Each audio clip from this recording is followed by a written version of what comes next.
Mevlana Celaleddin Rumi 13. yüzyılda yaşamış bir Türk İslam düşünürü, mutasavvıf ve şairdir. Ancak onun hayatı ve öğretileri hakkında hala tartışılan ve az bilinen birçok yön bulunmaktadır. Mevlana'nın yaygın olarak bilinmeyen ve bazen tartışmalı olan yönlerini, tasavvuf inancının derinliklerini ve bu mistik geleneğin tarihini ele alacağız.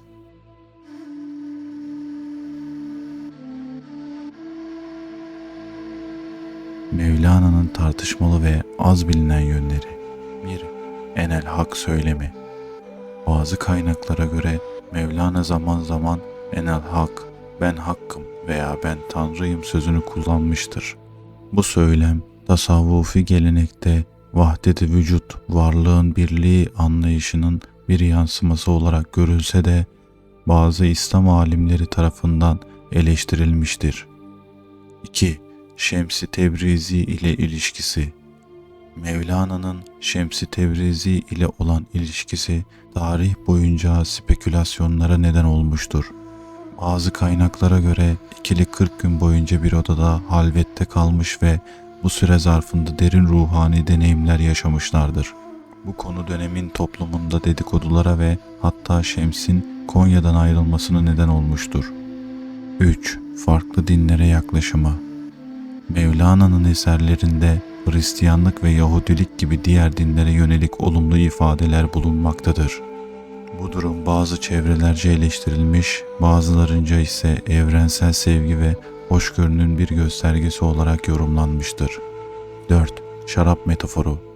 Mevlana'nın şiirlerinde sıkça kullandığı şarap metaforu bazı çevrelerce gerçek anlamda şarap içtiği şeklinde yorumlanmış, bu da tartışmalara yol açmıştır. Ancak çoğu araştırmacı bu metaforun ilahi aşkı temsil ettiğini savunmaktadır. 5. Sema ayininin kökeni. Mevlana'nın geliştirdiği düşünülen sema ayininin kökeni hakkında farklı görüşler bulunmaktadır. Bazı kaynaklar bu ayinin şamanist geleneklerden etkilendiğini öne sürerken diğerleri tamamen İslami temellere dayandığını savunmaktadır. Tasavvuf inancının tartışmalı yönleri. 1. Vahdet vücut. İbn Arabi tarafından sistemleştirilmiş bu kavram varlığın birliği anlamına gelir. Ancak bu anlayış bazı İslam alimleri tarafından panteizm olarak yorumlanmış ve eleştirilmiştir. 2. Keşf ve ilham yoluyla bilgi edinme. Tasavvufla bilgi edinme yollarından olan keşf ve ilham geleneksel İslam alimleri tarafından sıkça eleştirilmiştir. Bu yöntemlerin subjektif olduğu ve İslam'ın temel kaynaklarının yerini alamayacağı savunulmuştur. 3. Şeyh-mürit ilişkisi. Tarikatlardaki şeyh-mürit ilişkisi bazı çevrelerce aşırı bağlılık ve körü körüne itaat olarak yorumlanmış ve eleştirilmiştir. 4. Zikir ve sema uygulamaları. Bazı tasavvufi pratikler, özellikle sessiz zikir ve sema gibi uygulamalar geleneksel İslam anlayışı tarafından bidat, dinde olmayan yenilik olarak görülmüş ve eleştirilmiştir. 5. Kadın dervişler. Tasavvuf tarihinde kadın dervişlerin varlığı ve rolü tartışmalı bir konu olmuştur. Bazı tarikatlar kadınları kabul ederken diğerleri bu konuda daha muhafazakar bir tutum sergilemiştir.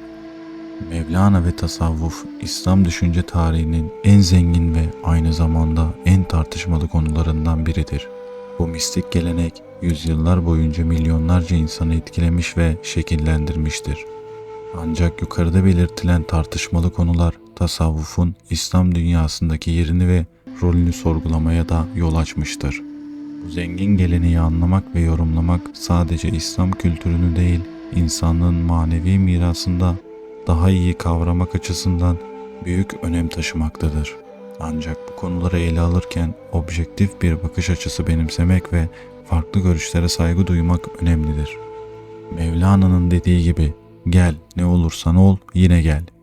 Bu çağrı belki de tüm tartışmaların ve farklı görüşlerin ötesinde insanlığı birleştiren evrensel bir mesaj olarak yorumlanabilir. Bu anlatıda geçen bütün ifadeler açıklama kısmında kaynaklarıyla beraber sunulmuştur.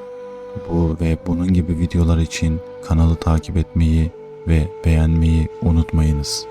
Bir sonraki bölümde görüşünceye kadar hoşça kalın.